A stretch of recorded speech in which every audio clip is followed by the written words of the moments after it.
And so what we're interested in is pseudonymity, not anonymity. In other words, we don't want to give up authorship, but we also think you can occupy it in a different way, an easier, looser way.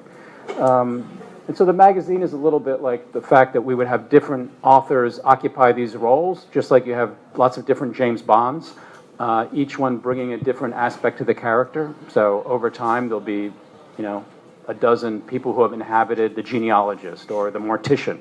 Our first mortician was Sam Jacob about brutalism, which makes sense somehow.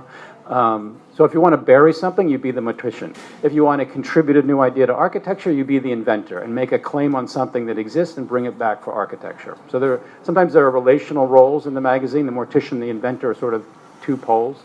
You could say, yes, obviously, lots of cat women, different, I'm still the Julie Newmar version of Catwoman. I'm not so happy about the other Lee Merriweather.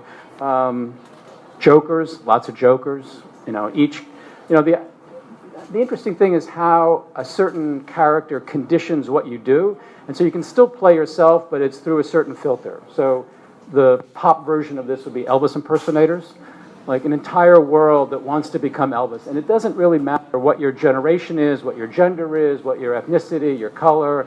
And nothing matters. There's every stripe of Elvis and everybody trying to be Elvis.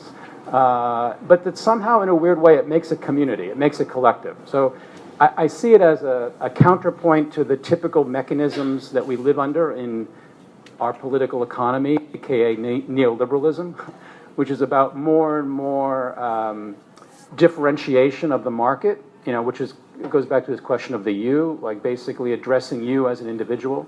The familiarity of the profiling of the interface of our technologies that basically prohibits collectivity or coming together. It basically produces idiosyncratic bubbles around which your entire world spins.